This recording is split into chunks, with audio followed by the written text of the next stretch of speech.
Call to order the February 2nd, 2021 meeting of the North Andover Planning Board. Pursuant to Governor Baker's March 12, 2020 order suspending certain provisions of the open meeting law, General Law, Chapter 38, Section 18, and the Governor's March 15, 2020 order imposing strict limitation on the number of people that may gather in one place, this meeting of the North Andover Planning Board will be conducted via remote participation to the greatest extent possible. Specific information and the general guidelines for remote participation by members of the public and/or parties with a right and/or requirement to attend this meeting can be found on the town's website at www.northandoverma.gov. For this meeting, members of the public who wish to watch the meeting may do so on their televisions by tuning to Comcast Channel 8 or Verizon Channel 26 or online at www.northandovercam.org. No in-person attendance of members of the public will be permitted, but every effort will be made to ensure that the public can adequately access the proceedings in real time by technological means. In the event that we aren't able to do so, despite best efforts, we will post on the Town of North Andover website an audio or video recording, transcript, or other comprehensive record of proceeding as soon as possible after the meeting. If members of the public would like to participate in any public hearings, please email your question or comment prior to adjourning the meeting to Jean Enright at JENRIGHT@northandoverma.gov. The question or comment will be read during the proceeding and responded to accordingly. Okay. Are you able to hear me? Yes, we are. All right, so we are going to just a couple of ground rules. If you're not actively speaking, I would ask that you mute your microphone. When you are speaking, please identify yourself prior to speaking. If you are referring to any documents, please specifically identify the document so members of the public who are listening at home and not able to see us may follow along in the packets online with what document we're referring to. So let's do a couple of easy, quicker ones, and then we're going to go. Then we're going to talk about so here's the order. We're going to do the bond release, 100 Willow Street. Then we're going to do continued public hearings because I think we have one that's continued and one that appears to be a request for a withdrawal. If anything about that is incorrect, then we'll take those afterwards. Then we're going to talk about Royal Crest quickly. No new information on Royal Crest is being presented tonight. And then we'll go through the rest of the discussion items. Bond release, 100 Willow Street, Jeffco Gourmet Specialty Foods, CMD Design. Request for release of 2 performance bonds in the amount of $5,000 and $35,000. Bonds are associated with an April 2nd, 2019 site plan review special permit. All right, so as the agenda states, Eitan, the request is for release of 2 performance bonds in the amount of $5,000 and $35,000. The bonds funds were submitted by 3 different entities, and the refunds will be made to the same if approved. You may recall there was an insubstantial change to allow for a certificate of occupancy subject to the posting of the $35,000 bond to cover the cost of outstanding work. The bonds are associated with an April 2nd, 2019 site plan review special permit to allow for an expansion of parking facilities, modification to the building's exterior to increase the number of loading bays from 2 to 4, and improvements to stormwater management and landscape. An as-built plan and engineer certification letter were included in your packet. There was a slight change to the grading of the swale out front that was reviewed by DPW and approved by DPW as well as Conservation and myself. The landscaping has been installed. Granted, it's the dead of winter right now, but I have been by the site. The landscaping is installed, and everything seems to be in order. Okay. Anybody have any questions or comments? Yeah, this is Aaron. On the as-built plan, which I believe is dated recently, there is an area in the back that it suggests that there's still some paving and striping to do. Is that correct? Well, there's concrete that's been installed for 4 parking spaces as called for in the plan. The striping of those 4 spaces has not been completed yet. And John Moran, the engineer, can speak to that if you'd like. Yes, good evening. For the record, John Moran from the Moran Cameron Group. You're 100% correct. There's 6 spaces out back. The applicant actually received a permit from conservation to mill and repave the existing parking lot. They just haven't done that yet, so it doesn't make sense. The old striping out back, you just can't see it anymore. But it doesn't make sense to restripe those 6 spaces out back until it's repaved. So we just wanted to show that those 6 spaces still exist. They just need to be restriped after they repave it.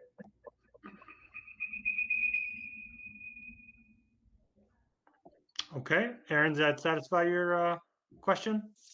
Yes. Okay. Anyone else? Hearing nothing, could we get a motion to approve the release of the 2 performance bonds in the amount of 5,000 and 35,000 for 100 Willow Street? So moved. Motion made by Mr. Simons. Could we get a second, please? Second.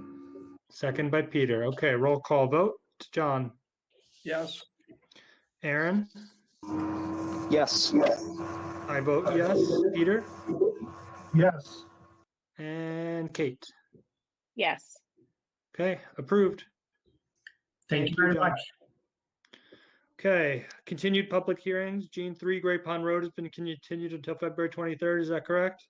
Yes, the board approved that at the last meeting, and so we have a time stamp continuance until the 23rd. Fantastic. 419 and 435 Andover Street, Cross Point Associates, Inc. I saw that there is a request to withdraw. So Attorney Johnson? Yes, good evening. Can you hear me? Yes, sir. Okay, I was having trouble logging in on my computer, but the iPhone always works. Unfortunately, we're going to have to request that the board allow us to withdraw the applications. Things have not come together. So we appreciate the time that the board and Gene has put into this. And it's not where we wanted to be, but this is where we are. So we'd ask that you allow us to withdraw the applications without prejudice. Okay. Can I get a motion to withdraw the application for a site plan review special permit for 419 and 435 Andover Street without prejudice? So moved. Motion made by Mr. Simons, This is Aaron. I'll second. seconded by Aaron. John, Yes. Aaron, Yes. I vote yes. Peter, Yes. Kate. Yes. Okay. Come back to us if something develops. Thank you, Attorney Johnson. Thank you very much. All right. Okay. Royal Crest Estates, 1 and 28 Royal Crest Drive, Trinity Financial. So we have no new information today. The financial and fiscal impact analysis is not ready yet. I did speak with the town manager last week. I know that and I spoke with Trinity. I know that's being worked on. Peer review is also being worked on, but I don't think that the board is going to get the financials until both the financial is done from Trinity as well as the peer review. I think we want all of that information together to be able to process that. So that's still all in the works. And hopefully we'll have that for the February 23rd, 2021 meeting. We've also been getting a significant amount of feedback, which has been great. Public comments from abutters, from people in the town. As I stated at a previous meeting, I'm trying to synthesize those so that we can respond to all of them, but do so in an organized way. Some of the questions are repeated, some are diverse, some we may not have answers to, but a lot will also have some more answers to once we do get the fiscal impact analysis, once we get more stormwater information and things like that. So I'm going to try to have that synthesis hopefully for the meeting after we get the fiscal impact so that we can put down answers to the things that we know, get answers from Trinity or from the town for things that we don't know, and then present questions and discussion items to continue the discussion. I know there's been also some comments talking about wanting to be able to have back and forths or to be able to slow the process down.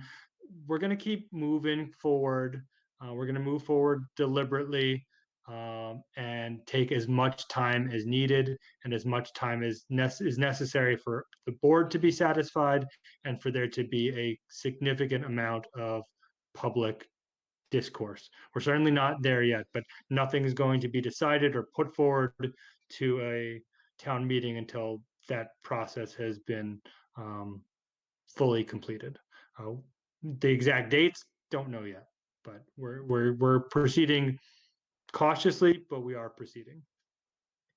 That's all I have to say on it at the moment. I'll probably repeat that at the end, just in case people tune in later. But if anyone else wants to say anything now, please. Hey, Tom, I've got a question. I'm hoping I could maybe ask Jean. We had been asking for some additional input to that. I think we're calling it the program summary. And if my memory serves, I think we were waiting for them to provide the before and after daily vehicle trips, it might have been. And I just wanted to ask, have they provided that? Have we been able to update that summary? Peter, that is included in the packet. So if you click on the Okay. agenda link, you should find that. All right, thank you. And I Yeah, will so- also, I'll just add that in a butter comment came in very late today. And so that was emailed to your attention at, I think, about 6:30 this evening, but it's been added to the packet as well. So just to make you aware that if you reviewed the agenda link prior to 6:30, there's been one addition made since then. So for anyone who's looking at that, it's labeled as rev.program summary 1.28.21.pdf. What it is this is a we're calling it a program summary, but it's Trinity created this basically spreadsheet, and we've asked them to add things to it as we've gone through the different discussions. So it shows the proposal as it currently is with what residential is proposed and divvied up between 40B and market rate, what 55 plus, what townhomes, what student housing, the hotel, the office space, open space, and then also comparing that to current Royal Crest, as well as parking spaces and some other items. I'm just trying to look for the daily trips. I'm not sure I see that in there. I'm just trying to look. It's in the additional metrics at the bottom. Bottom. It's vehicle I trips. see. Yes, additional metrics. Thank you. That was very small on my computer. Yes, additional metrics, which is in the it's in the to the bottom left. Okay. Anyone else have any comments? All right, and the working group is still continuing to meet. And again, please continue to send in comments. We will get to them all just in an organized fashion. Okay, next. Discussion item 635 Osgood Street, Town of North Andover. Request for a waiver of site plan review special permit to allow for construction of a parking lot.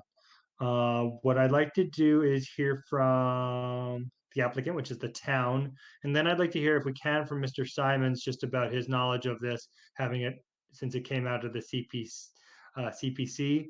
And then we'll talk about some of the comments that we've received, and then we'll discuss how we want to approach this item.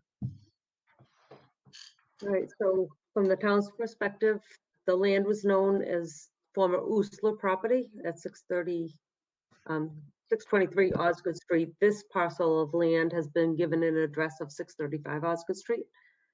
The town purchased the land with approved CPC funds. The warrant article was 2012. I think the transaction actually happened in 2013.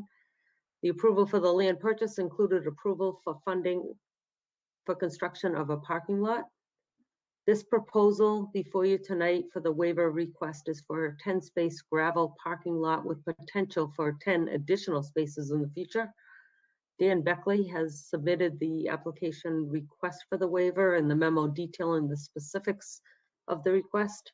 and he's attending the meeting tonight. Should you have any questions, Dan should be helpful in answering those. Since the CPC funding was approved at town meetings so many years ago, notice has been sent to abutters within 100 feet of the project site. So essentially the direct abutters. And as Aton stated, several abutter comments have been submitted, 2 of which were submitted late today and again included in an email directly to you at about 6:30, but they're also in the public packet for review. John, can you tell us anything about this project and the parking lot and what the kind of thought process was in getting this land and do we know, and yeah, that kind of stuff. And then I have a question for Dan.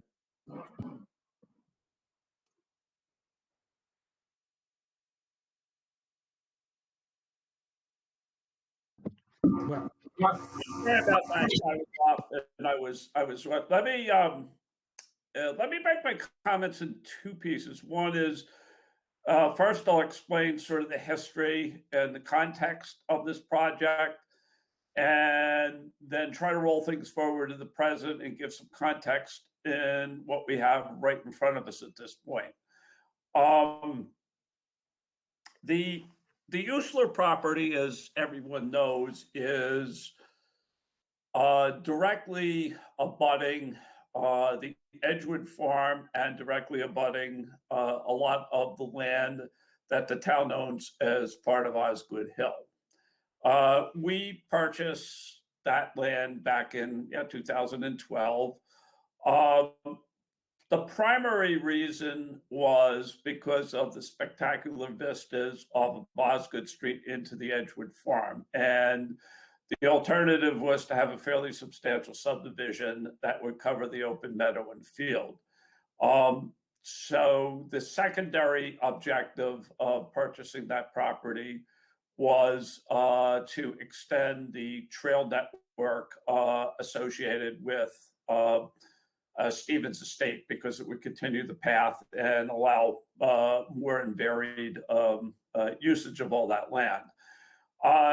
What was interesting about it is that actually the family came to the planning board at one time, showed various subdivision plans. In the end, the town chose to buy the property. The question now becomes related to the parking lot. Now, one of the things that all the CPC proposals we ever do for open spaces, we always put a provision in for parking so that if we choose to put parking in, we do that. We have the money for it. We don't have to go with appropriate money separately at another time. So there was money put into that, a provision to say if we needed parking, we should do it. The question now becomes, roll forward to the present, should we put parking in there, and what size parking should we have, and how should we deal ultimately with abutter issues and concerns? Now, I may not be sort of, I think the CPC has talked about this. I think there's some difference of opinion about whether the parking lot should be put in, particularly as proposed. I think, from my perspective, I think it's tremendous overkill. We don't need something of that magnitude. There's already 3 places where people can park related to the whole Stevens Estate property. Obviously, the largest is up on the hill. The second is over in Edgewood where there's parking. And the third is there's a section right on Osgood Street near where the boardwalk is for the trail there. So there's plenty of parking. I've talked to folks from the Trails Committee, and they're not overly convinced that we need separate parking there, certainly of that magnitude. So I'm of the belief that what we're putting on the table is overkill. But I think from a process viewpoint, it's fair enough to continue the process out through the CPC as well and to vet it fully.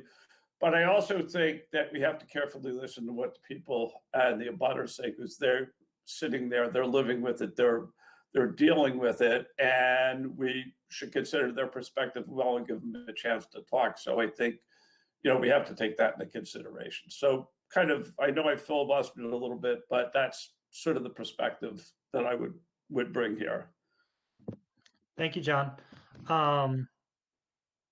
So one thing that I also think we also need to talk about is, you mentioned process, is that this is before us for something very specific at the moment, which is a waiver of site plan review. So for anyone, I know there were a lot of abutters that said that they sent in their comments and that also may be listening. Just to be clear on what we're doing, the town owns this property.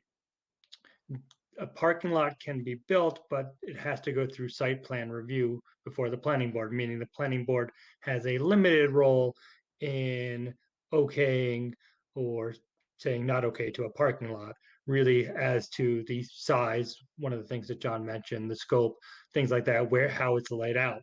Um, but not a tremendous amount of leeway if, those kind of provisions are met. It's very rare for the planning board to deny a permit for when it's site plan review. Right now, what's before us is at the town asking us to skip that site plan review process. So we're not even up to the process of site plan reviews, whether we need to skip it. Now, normally, this is something, the type of project where we do waive site plan review. Parking lots themselves are pretty easy. That's normal. So just wanted to put that in context. So I certainly appreciate all of the concerns raised in the abutter comments. It certainly gives me pause as to whether or not we should waive site plan review. If we went through a full site plan review, I'm not sure that we would have grounds to deny the proposal. But what I would like to see is for there to be some more thought by the applicant, kind of to John's point of, is this necessary? And if it is necessary or warranted, what can be done to make it more appealing all around? So those are kind of my initial thoughts. Not sure how to take the request, but I just wanted to kind of give my thoughts. So I'd be happy to hear other members of the board, kind of your thoughts. We've taken John. Aaron, let's go down the line. Aaron, any particular thoughts? Just that, I think that this, the scope and size of this, given for what it is, I think, and given the abutter comments, it's worthy taking a harder look at it. So I would be inclined to deny the waiver at this point. And my inclination would be either to deny the waiver or to put it off until there's kind of more discussion. I'm not sure that just denying the waiver and just having it come back as a full site plan review, even if we get abutter comments, I'd really like there to be some more due diligence or work on kind of the background, because my concern is if it comes back to us, even with abutter concerns, that we don't really have much leeway when it comes to site plan review. Just a concern I'm raising for the future. Peter? Yeah, I agree with the previous comments and would be inclined to deny the waiver and have a little more information before we proceed. But I understand what you're saying, Eitan, where, and I thought you did a great job of describing, for those who may be listening, describing the scope of our role with site plan review. So thank you. Thank you, Peter. Kate?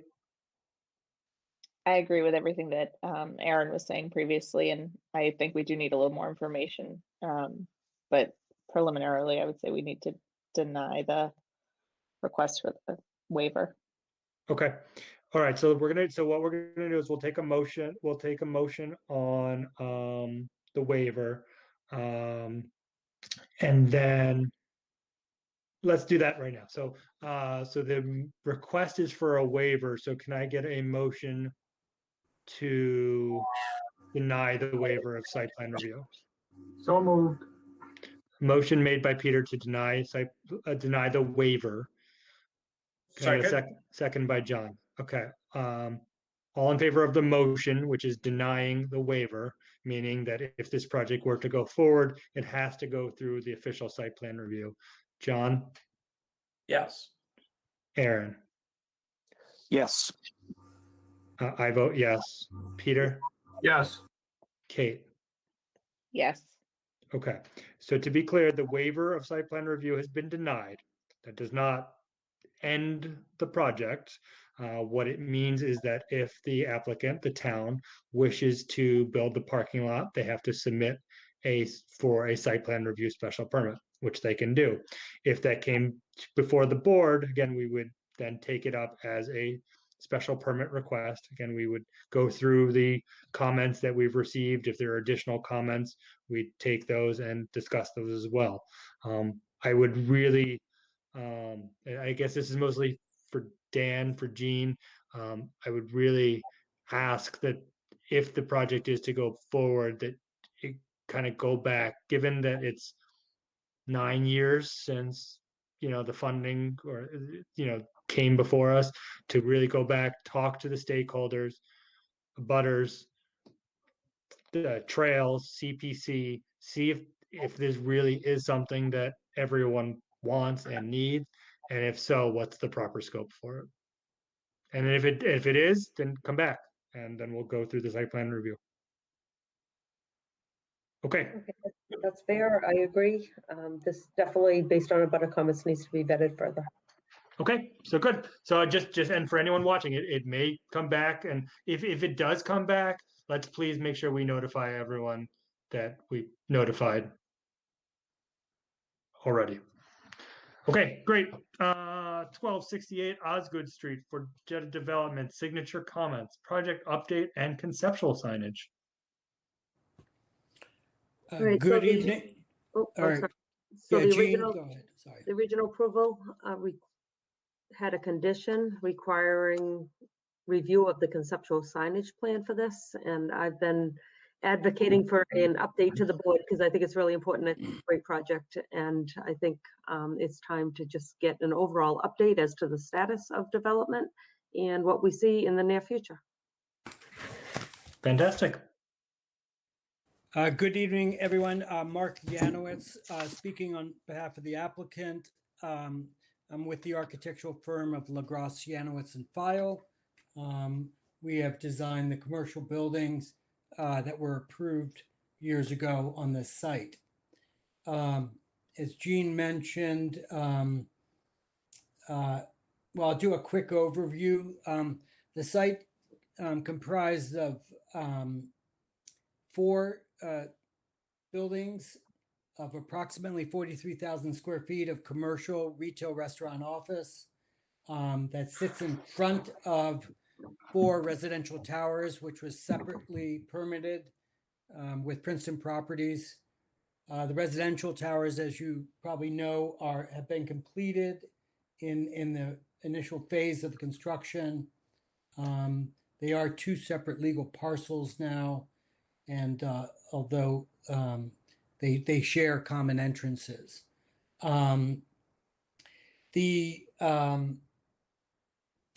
Essentially, there are 2 of the 4 buildings have been presently constructed as the core and shell.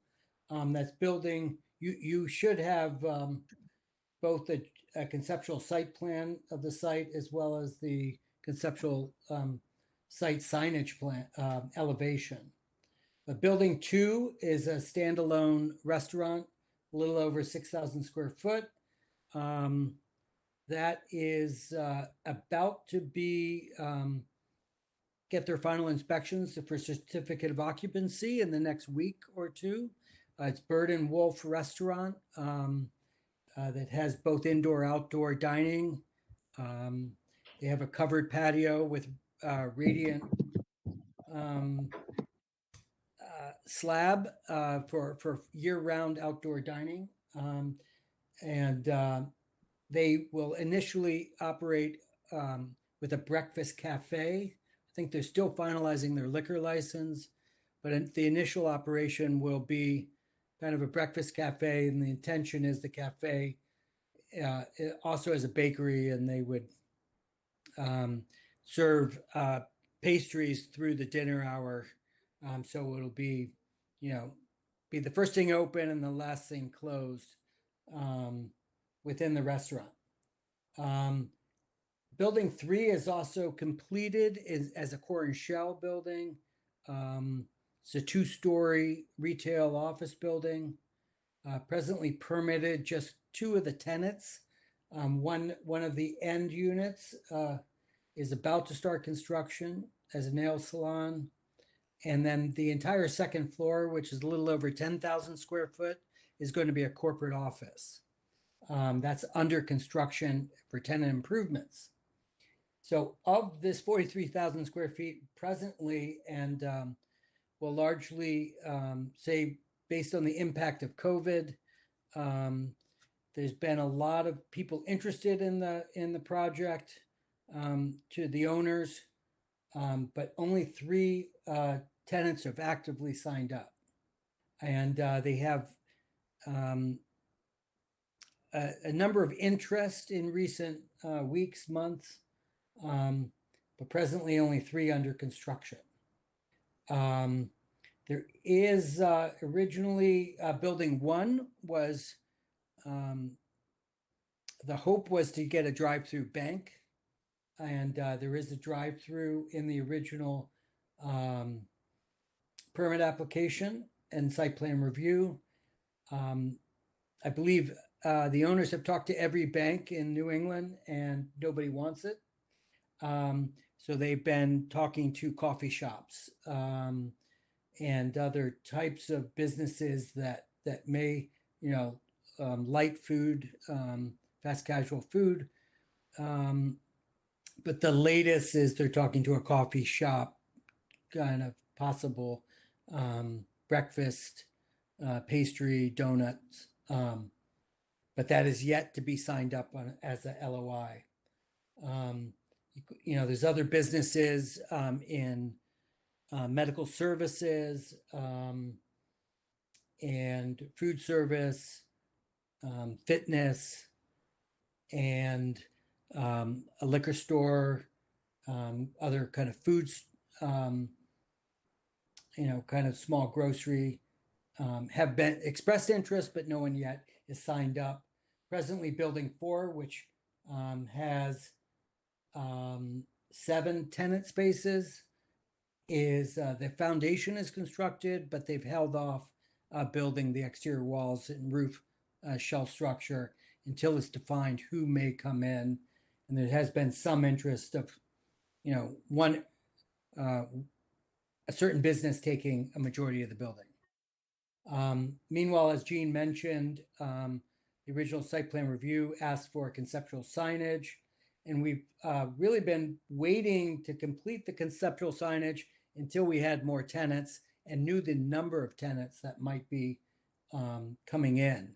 And again, there's some interest in some tenants taking, several tenant spaces. I'll point out that the owners also made it available to purchase commercial condos, so they're not just trying to rent it. They'll sell a commercial condo just to try to open up interest in the commercial development, and so people could own or kind of buy to own a portion of the development.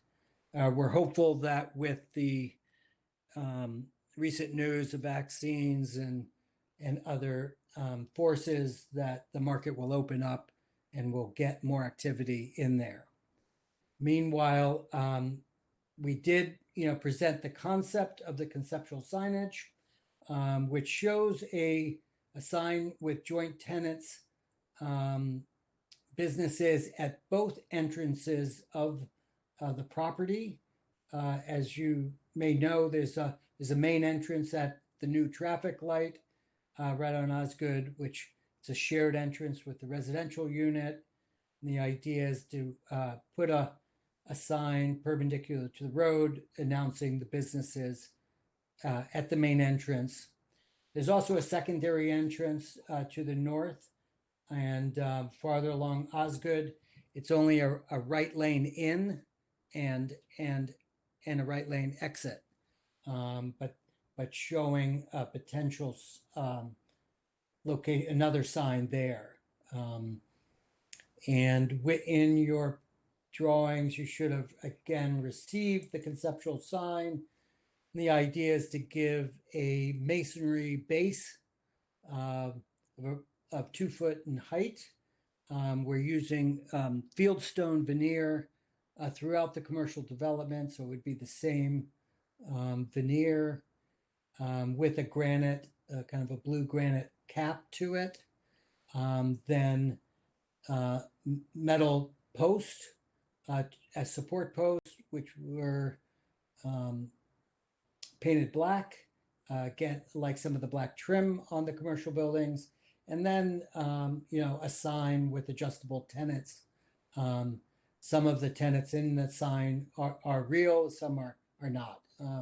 But just gives the identification panels of what it might look like, along with the development name, which is Signature Commons. I open up to any questions you might have.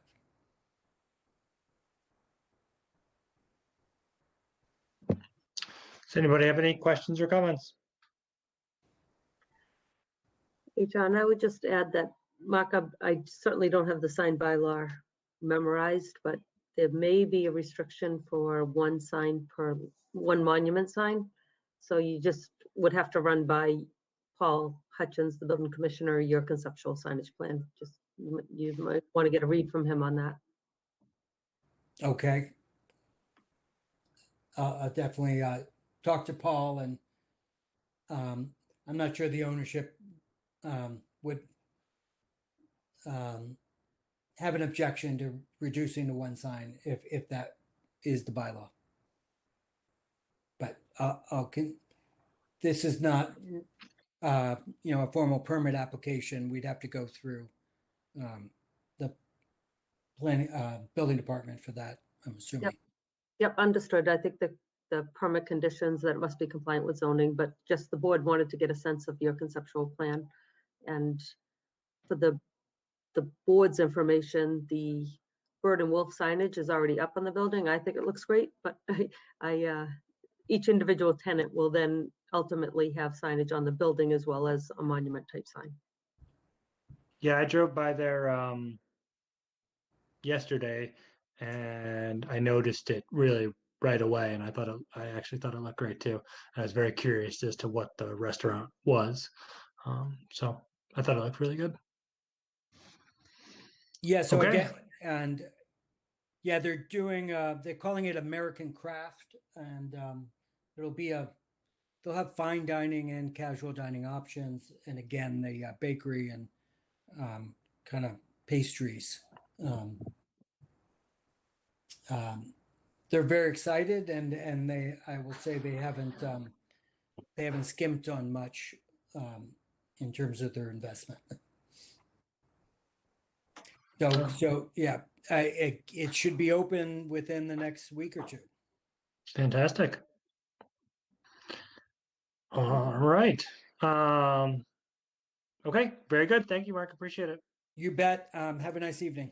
Thank you. Thanks, Mark. Yep. Okay, potential zoning bylaw amendment articles. All right, nothing new here. I just included them in your packet. The business 4 zoning district is in the same form as the last meeting, where it just recommends adding personal service establishments as an allowed use.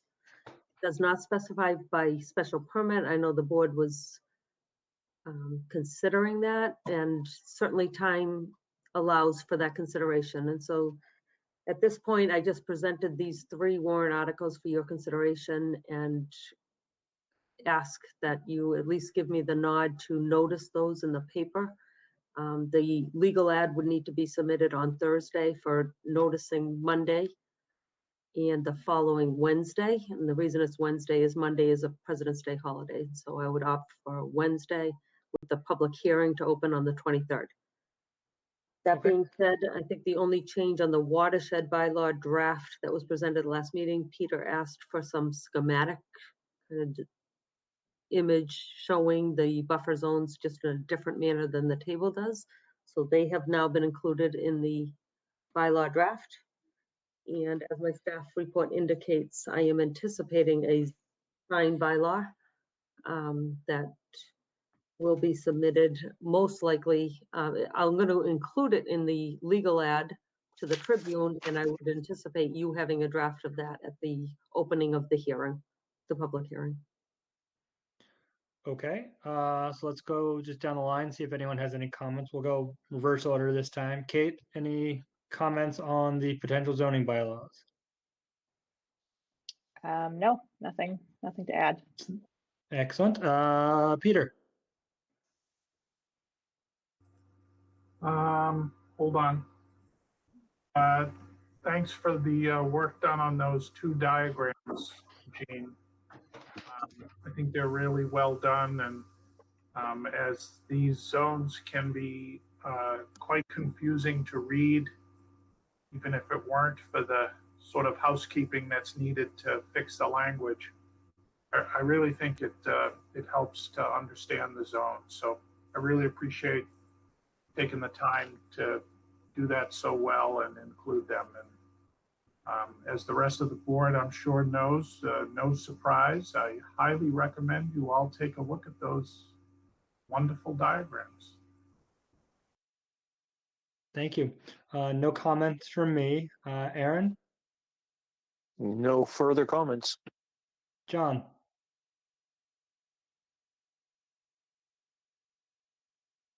Nope, I'm fine. Okay. So Gene, do you need a motion from us or anything, or just, I think we're good for all of these to be noticed to the paper? No, so I don't need a motion by any means, but just they will be submitted to both yourselves and the town manager's office, the Eagle Tribune, as being sponsored by the planning board. That's all. That's fine. Okay. Okay, fantastic. Okay. So we're back to Royal Crest. I did talk about this earlier, but if anyone was not listening earlier that was waiting on Royal Crest, we're not taking any new information from Trinity Financial today. There is an updated chart in the planning board packet, which just adds items into the chart that we had discussed in various different meetings and puts it all in one place. The next steps are we are hoping to have for the February 23rd meeting, we are hoping to have Trinity's fiscal impact study, as well as hopefully a peer review from our peer consultant who would have reviewed that and given us feedback on that. We'd like to have both of those things when talking about the fiscal impacts. We're in the process of trying to synthesize and put together a comprehensive list of questions that have been submitted and comments that have been submitted to the planning board, so that we are not repeating and so that we can answer the questions and all the comments. We encourage people to continue to send comments and questions to the board, and we're going to try to put those together in a kind of an organized fashion so that we can answer them thoroughly, that we're not repeating ourselves, and that we have data and information to answer those questions. If we need answers from Trinity, we'll ask at that time, and that we're going to have that. It'll be after we do the fiscal impact and have that information, because that'll answer a lot of the questions. So won't be for the next meeting. But after we do the fiscal impact, hopefully we can put all of those together and answer all of these comments. Again, this process, I've seen some comments about we shouldn't rush this and we should postpone it. When is it going to, or, is this going to be for a town meeting? We don't know the answers to those things yet. We're taking it very conscientiously, very slowly, trying to get all the information so that the board is satisfied that all our questions have been answered, so that we know that we've had a thorough discussion with Trinity, that we've had a thorough discussion with the town, with our peer reviewers, and with members of the public who have provided comments and are interested. So there will certainly be time, and we will not be taking any votes until all of those things have occurred and that we've had full time to vet this and to answer questions and to take comments. Hey, Don, can I ask a question about that? Sure. I appreciate you going through that. You mentioned, if I can restate it. Tell me if I get this wrong, but no decision made in terms of town meeting or when. How will that decision be made? What do you envision will be the process for that decision? So I think we have to get to the end of our process, and I have to hear from a majority of the board that we are satisfied that we have all the information that we need, that we've answered all the questions that we have, that we've engaged the public in a meaningful way, and that we have a potential zoning bylaw or not to go to town meeting. So it's really, have we crossed all this, our own internal steps before we schedule it? Or, well, it's not our schedule, but before we're comfortable. I mean, someone else could schedule it. It's scheduled by the Board of Selectmen or, you know, a citizen's petition, but I know the planning board won't, I wouldn't be comfortable saying we're ready to move to that next step until we've had all our questions answered. So I guess part of my concern is I think a number of members of the board have expressed concern to the applicant about, you know, getting information and engaging with members of the town. And I feel like we've laid that out pretty well on multiple occasions, and, you know, if it doesn't happen, then I don't know what else we can do. So I agree. I mean, I think at some point we're going to have to decide, is this a project that the board is supportive of? And if it is, in what manner? And then we need to potentially take a more active role in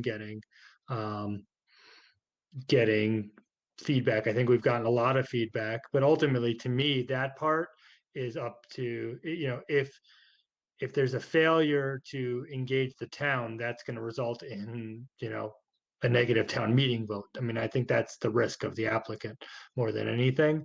I think we have to go through our process, and if our process is complete, then we can start looking at when this could go to a town meeting.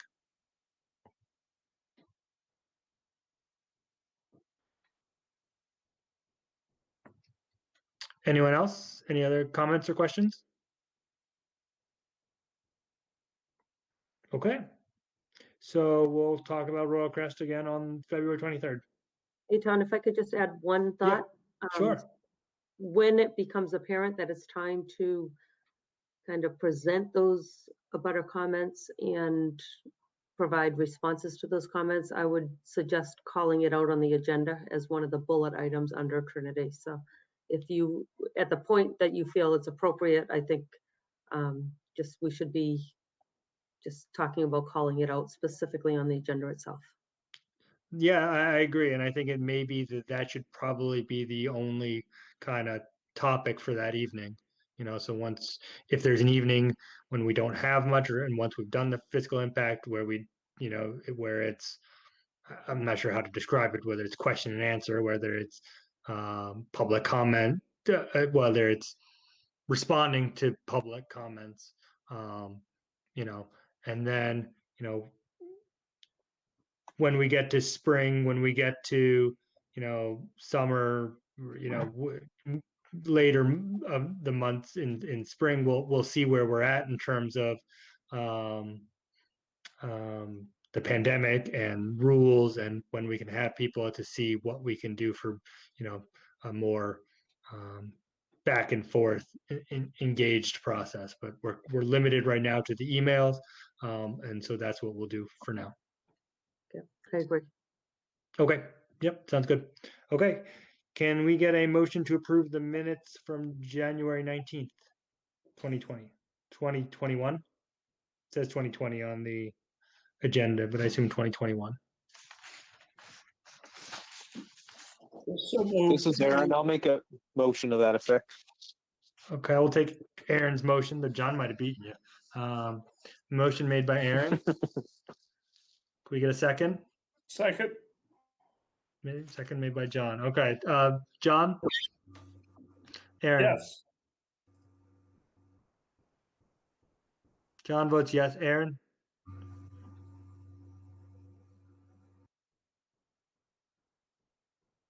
I'll vote yes. Peter? Yes. Kate? Yes. Okay. Can we get a motion to adjourn? Could I first mention, since this was a relatively short meeting, Jean, is it worth giving just a 1 or 2 minute update on the watershed plan or not? If you have an update worth sharing, that is fine. Well, the consultant continues their work. There'll be some field work hopefully next week around the lake. And then quite a bit of activity, as I understand it, with continuing to gather information that would go into an updated watershed plan. Do you have any other sort of observations you can share with the board, Jean, on that?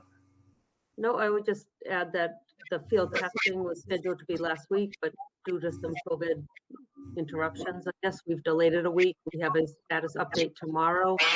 The public outreach, the stakeholder group held an online meeting, and so some good information was shared with that stakeholder group, and a survey was conducted, and we hope to get the results of the survey soon. Thanks, Jean. Thanks, Eitan. Great. Thank you, Peter. Motion to adjourn. Motion made to adjourn. Can we get a second? Second. All in favor? John? Yes. Aaron? Yes. I vote yes. Peter? Yes. Kate, please close us out. Yes. Okay. All right. Very good. Nice and quick. See you guys in a few weeks.